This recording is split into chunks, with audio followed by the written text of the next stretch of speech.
Hello, and welcome to Engineering for Startups. That's four. My name is Lilly. I'm the founder and CEO of Contenda. Contenda is a unified content repository that helps businesses resurface and repurpose technical content. This talk does not assume that you've ever worked for a startup or that you're familiar with a startup. I will provide all of that context and information. My goal is to answer one question. How do you decide what to keep and what to trash when building a startup? My friend Cassidy asked me the question the other day, and I thought it was super interesting, and I thought I'd answer it for all of you. She's referring specifically here to software, like the technical side. When you're building a startup and you're iterating through a lot of ideas, what do you keep? What do you trash? In order to understand why this question is pretty interesting to me, I think you got to first know what the priorities of a startup are like. So there's something called a unicorn. If you've heard of it before, it loosely refers to the idea that your company is valued at $1 billion or more. You might have even heard a variation of this called a decacorn. That is $10 billion. In order to get to this mythical unicorn status, in the early stage, your goal is to find product market fit as fast as possible. That is sometimes abbreviated as PMF. And in order to get to PMF, you're supposed to build as many MVPs, minimal viable products, as you can. MVPs are made of minimal viable tests, sometimes abbreviated as MVT. In order to do this, it really is like, it's kind of like if somebody drew you a treasure map and there was like an X at the end and there's just like a dotted line and the map has no other context. It doesn't say like what city this is or like where you are. It just has like a little squiggly line and there's just an X at the end. Most startups don't even find product market fit. I think the statistic is like 90% of startups fail. So that means that they never found product market fit. Once you find product market fit, it's hard to fail because it refers to the concept that the market pulls the product out of you. You cannot build as fast as people are willing to buy. At least that's the concept. So for us, Contenda was founded in March 15th of 2021. And originally we were building analytics on top of Twitch. Twitch is like a streaming platform with a really heavy gaming focus, though these days I admit that they've really expanded outside of that genre. Back when my founding team and I were kids, we always played video games together. That was kind of always our thing. And as we got older and, we moved to different states, we still hung out over Discord, watching Twitch streams, playing games together. It was always the thing that brought us together. And so when we had an opportunity at a hackathon to build something, we thought, let's build like analytics for Twitch. That makes sense, right? So we started working with a streamer named Ludwig. Ludwig broke a Guinness World Record for most subscribers in a month. And we said, hey, we know that churn is really high for Twitch streamers. Let's build some kind of like retention analytics, like amplitude or segment essentially, but for Twitch streamers. Those are our B2B analytics products. And that went really well for Ludwig, which is great. Unfortunately, we could not find many Ludwigs in the world. He is in fact one of a kind. And there was not enough people in the market to justify what we were building. Or in other words, we did not have product market fit. And in this case, this piece of software that we were building, if it doesn't have product market fit and your goal is to get product market fit, what pieces of this should you keep and what should you trash? So now is a good time to show you how we actually try some of these concepts, these ideas around minimal viable products. So there's a term in the industry called Wizard of Oz. It refers to the fact that, as you know, in the Wizard of Oz, the wizard is just like behind a curtain. It's not real.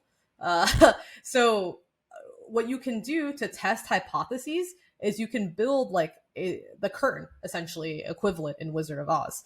You can throw a landing page up and describe all the things that you want to build, that you think you're going to do, and collect sign-up forms as an example.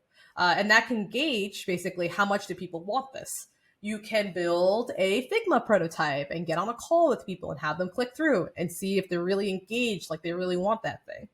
And then lastly, you can also just build like static web apps, which is somewhere between perhaps a landing page and a Figma in terms of functionality to imagination. And one of the early static web apps that the current version of Contenda used is at this link, casadoo.contenda.co. So I mentioned early on that Contenda is a unified content repository that helps businesses resurface and repurpose technical content. So for us, that means that one of the highest priority questions we had was, can a machine generate high quality content? That was the goal, right? If you're going to repurpose or create derivative content from existing content, it needs to be of high enough quality, especially if you're talking about technical content, because it needs to be right. That's hard, right? Just being right is hard enough. It needs to have the same kind of tone and voice as the original person. So can you actually mimic something close to that?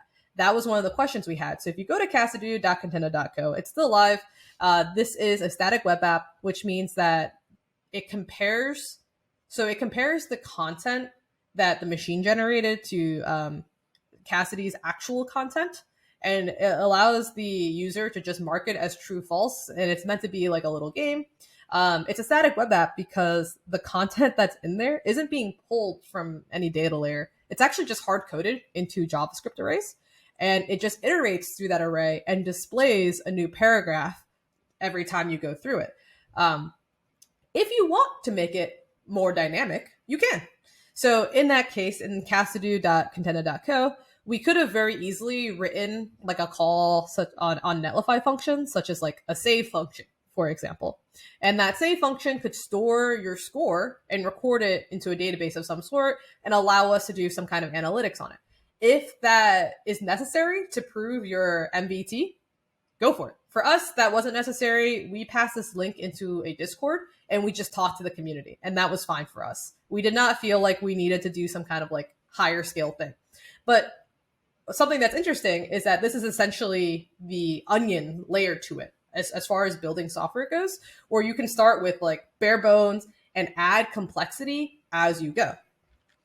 Hopefully, if that went well for you, so if you proved your MVTs, then eventually you get to a point where you're like, okay, I now need to build the thing.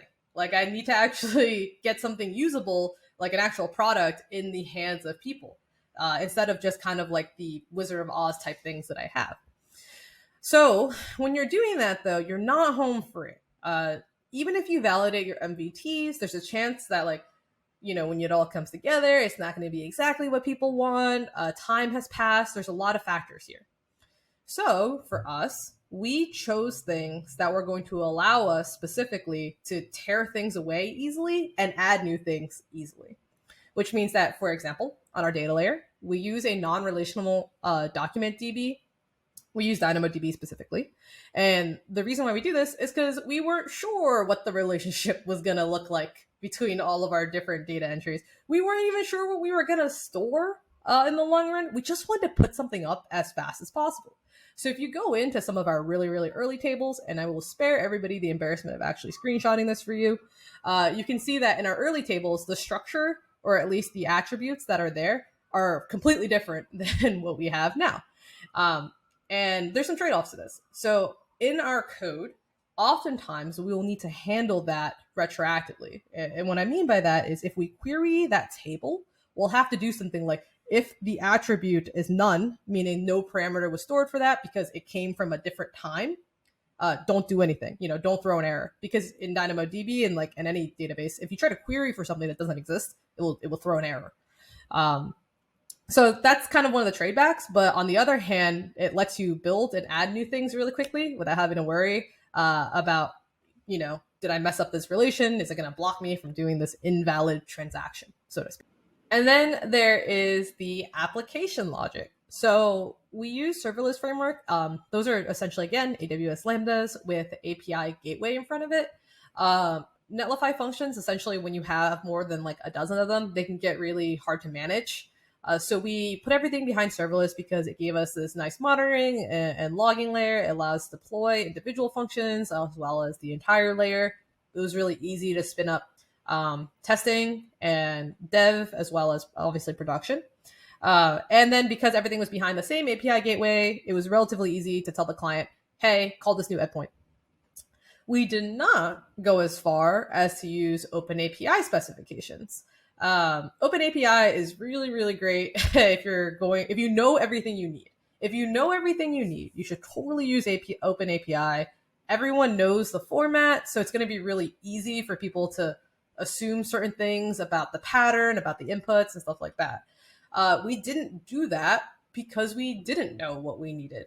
And so it was essentially going to be like way too much work to pre-plan all these possible endpoints that theoretically we might want to add in the future, but in the present doesn't do anything for us. It doesn't add to our ability to find product market fit. So we simply did not do it.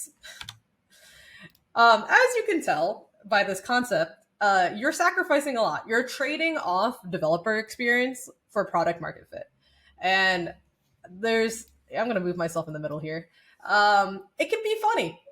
So like on the left, for example, this was one of the very, very early versions. It's called Alpha 011 is, I think, the name of like the PR. So you can imagine if it's Alpha 011, that is super, super early. And this is one of our engineers, Johnson, essentially talking to himself. And you can even read this one comment, right? Who would just forgot to test their code? Johnson, that's a grammatical error. He means like who would forget to test their code.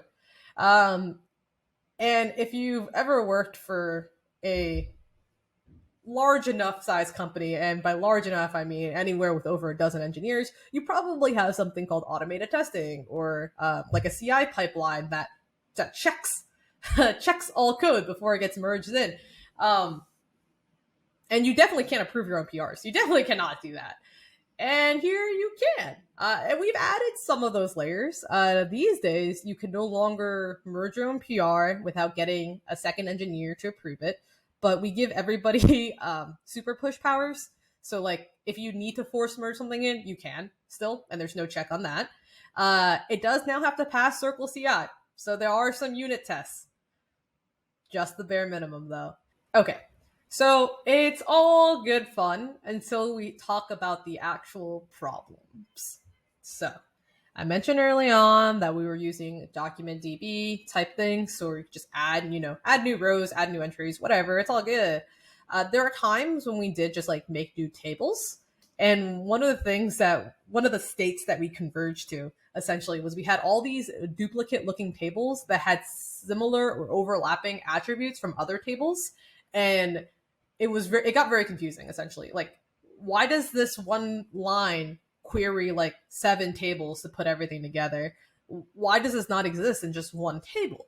Another common one was like, wait, this endpoint has like a get call to it, but the equivalent version of this is a post. Like, why are you passing in parameters into this get request? So endpoints were not consistently named. They didn't have like a logical following of patterns. And the way I refer to this is essentially, it depends on the era of which it came.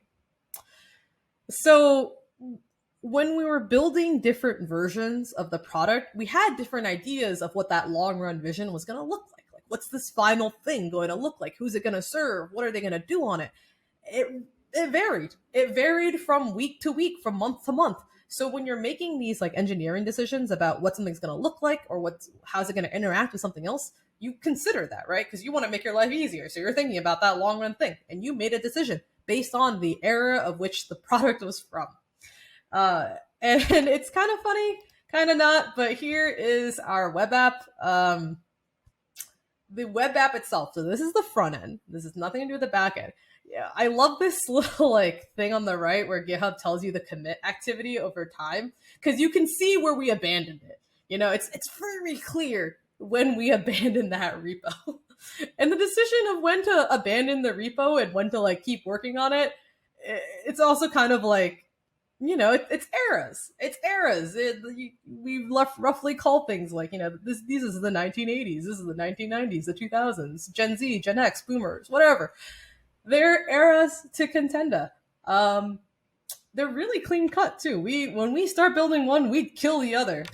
It's actually gotten so bad, or perhaps so good, depending on how you look at life, that I spun up a joke website for April 1st. This is called contendees.com, and you can generate names for our repos using this thing. Truthfully, our repo names are actually much worse because sometimes we sneak in like camel case versus Pascal case versus snake case. So you never know. In fact, one of the trivia questions we recently asked the office was to list as many repo names as you could correctly, including the spelling and the casing. And I believe the highest score was 6. We have 50 plus repos.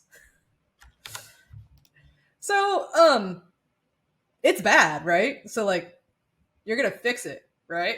You're gonna fix this soon. Soon we might fix this. Soon, I hope to fix it. But also, maybe never. Maybe I never fix it. Uh, so Twitter is Twitter's a product company. Everybody knows Twitter. And this article came out in 2019, November. I think it's really funny.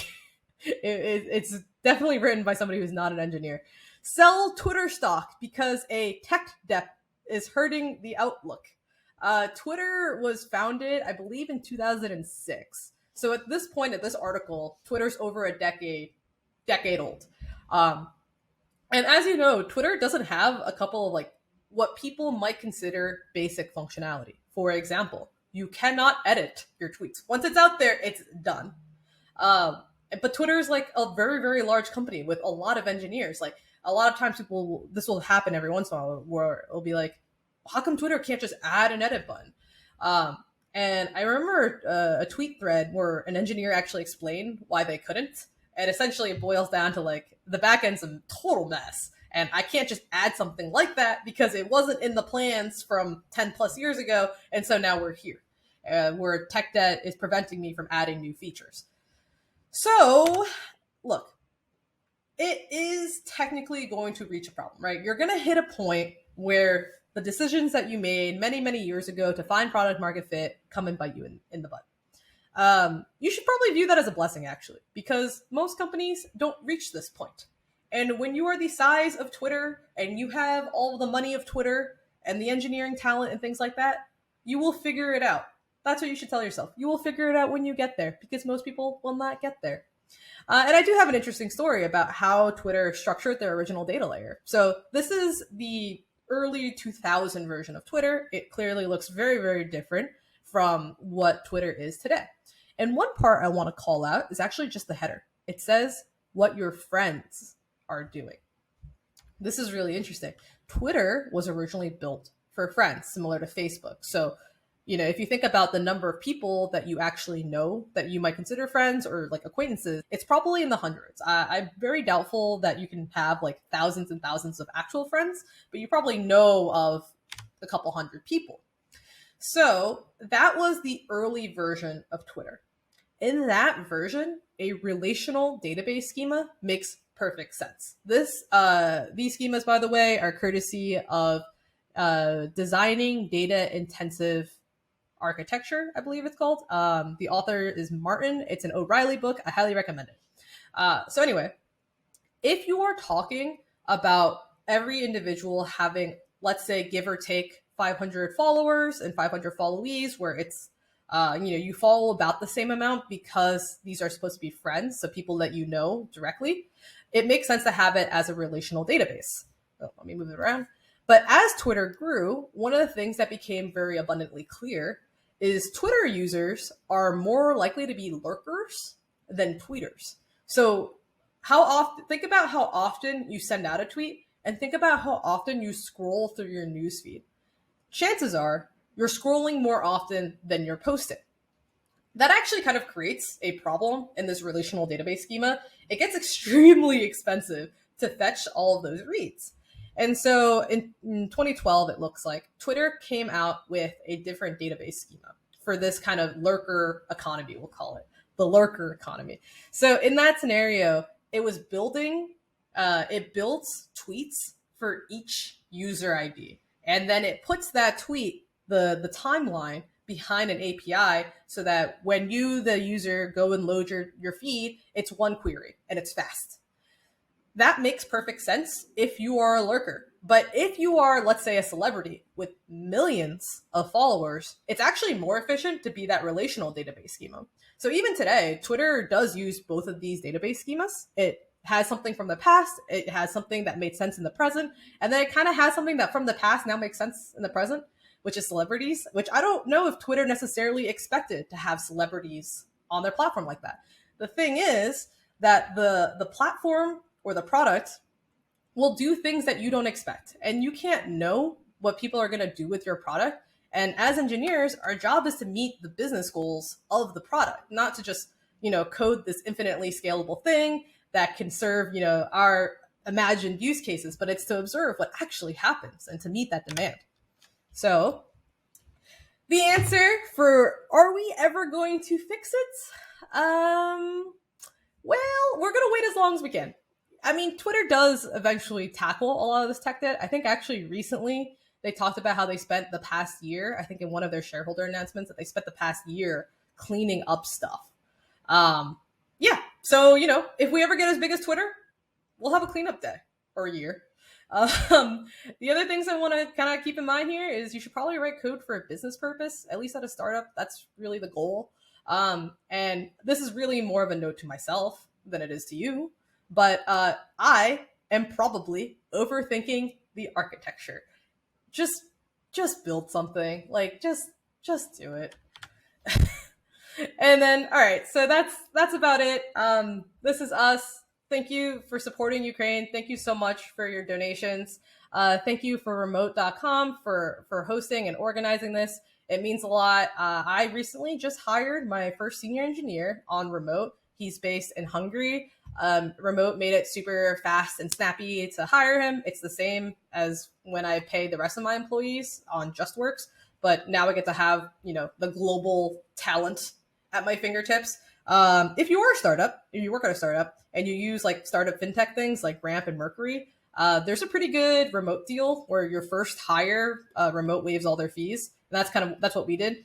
It was super awesome, super great. So check that out if you are a startup. And then if you want to find me, these are the places where you can yell at me.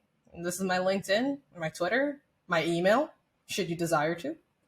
And yeah, come check us out at contenda.co. Thank you so much, everybody.